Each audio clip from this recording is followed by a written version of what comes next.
Ini adalah part ke-39 membaca buku Bible, Al-Quran, dan Sains Modern halaman ke-135.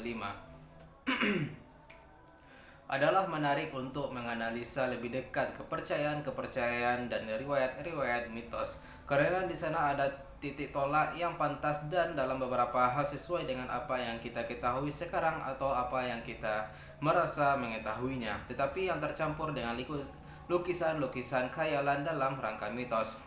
Hal itu adalah konsep yang banyak tersiar bahwa langit dan bumi itu tadinya bersatu kemudian berpisah.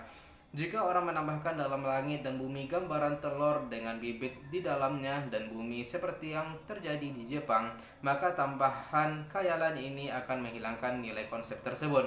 Di negeri-negeri lain, orang menambah khayalan suatu tumbuh-tumbuhan yang tumbuh di bumi untuk mengangkat langit dan memisahkannya dari bumi. Di sini khayalan perincian ditambahkan dan memberi ciri khas kepada mitos-mitos tersebut.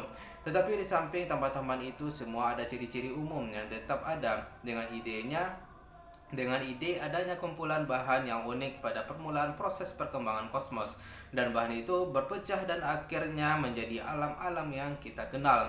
Jika kita menyebutkan mitos-mitos kosmos di sini, maksud kita adalah untuk menggarisbawahi daya khayalan manusia dan menunjukkan perbedaan yang dalam antara isi ayat-ayat Al-Quran dalam soal penciptaan kosmos ini, yang tidak ditambah dengan perincian-perincian khayalan yang terdapat dalam mitos, tetapi sebaliknya disertai dengan keagungan bahasa dan persesuaian dengan hasil-hasil penyelidikan sains. Dengan keterangan tersebut, ayat-ayat Al-Quran tentang penciptaan alam yang diterima sebagai wahyu oleh Muhammad 14 abad yang lalu tak dapat dikatakan sebagai karangan akal manusia. Bab ke-15, Astronomi dalam Al-Quran. Al-Quran itu penuh dengan pemikiran tentang langit. Dalam pasal yang lalu yang membicarakan penciptaan alam, kita telah melihat bahwa adanya langit dan bumi telah disebutkan.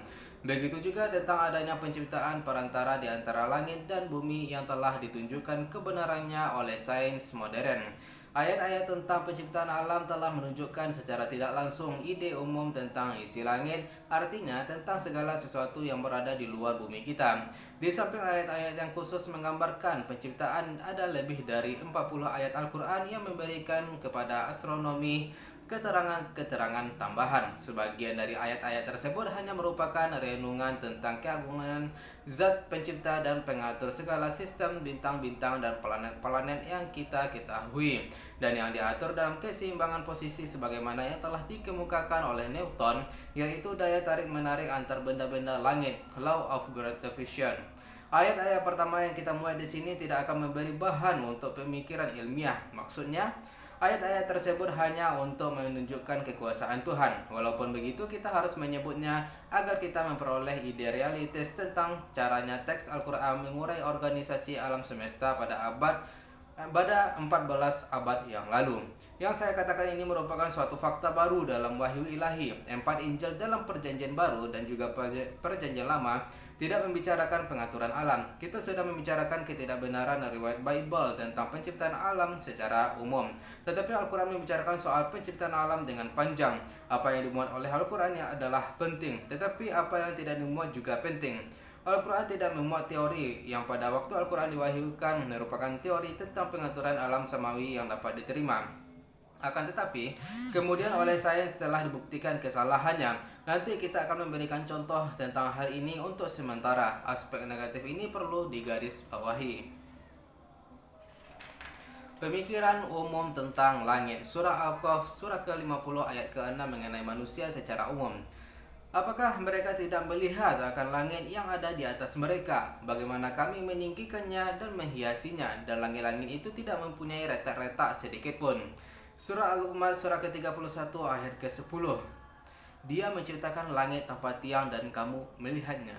Surah Ar-Ra'd surah ke-13 ayat kedua. Allah lah yang meninggikan langit tanpa tiang sebagaimana yang kamu lihat. Kemudian dia bersemayam di atas arsy dan menundukkan matahari dan bulan.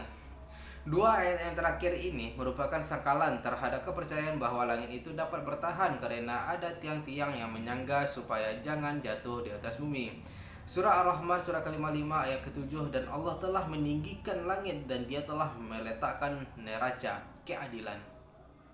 Surah Al-Hajj surah ke-22 ayat ke-65, dan dia menahan langit jatuh ke bumi melainkan dengan izinnya.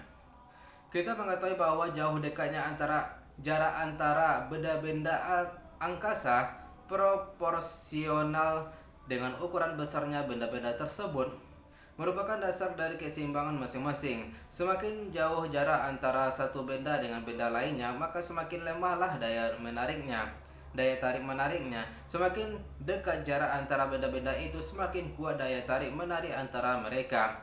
Seperti pada kasus bulan yang dekat kepada bumi, dan bulan itu dengan daya tariknya mempengaruhi posisi air laut. Contohnya adalah fenomena pasang surut. Jika dua benda semawi ini terlalu berdekatan satu dengan yang lain, maka bentroklah akan sukar dielakkan. Maka sikap tunduk kepada suatu aturan merupakan syarat mutlak untuk tidak terjadinya kekacauan. Inilah sebabnya menyerahnya langit-langit kepada perintah Allah seringkali disebutkan. Surah Al-Mu'minun surah ke-23 ayat ke-86. Katakanlah hai Muhammad, siapa yang empunya langit yang 7 dan yang empunya arsy yang besar. Kita telah mengetahui bahwa langit 7 artinya langit-langit yang banyak sekali dan tak dapat dibatasi dengan angka. Surah Al-Jasiyah surah ke-45 ayat ke-13. Dan dia menundukkan untukmu apa yang ada di langit dan apa yang ada di bumi semuanya sebagai satu rahmat darinya. Sesungguhnya pada yang demikian itu terdapat tanda-tanda kekuasaan Allah bagi kaum yang berpikir. Surah Ar-Rahman surah ke-55 ayat ke-5, dan matahari dan langit beredar menurut perhitungan. Surah Al-An'am surah ke-6 ayat 96. Dia mengasingkan pagi dan menjadikan malam untuk beristirahat, dan menjadikan matahari dan bulan untuk perhitungan. Surah Ibrahim surah ke-14 ayat ke-33. Dan dia telah menundukkan pula bagimu matahari dan bulan yang terus-menerus beredar dalam orbitnya, dan telah menundukkan bagimu malam dan siang.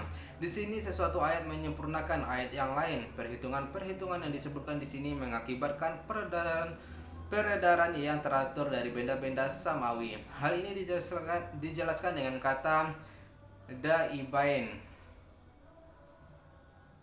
yang berarti bekerja dengan gairah dan mantap. Di sini berarti bahwa matahari dan bulan itu beredar dengan hati-hati, terus-menerus, tidak menyimpang dari peraturan yang diberikan.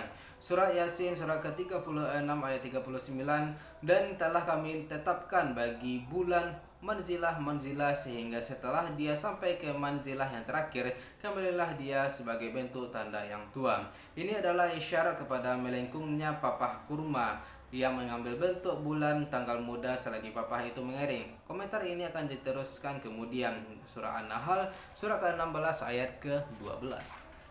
Dan dia menundukkan malam dan siang, matahari dan bulan untukmu, dan bintang-bintang itu ditundukkan untukmu dengan perintahnya. Sesungguhnya pada yang demikian itu ada tanda-tanda kekuasaan Allah bagi kaum yang memahaminya.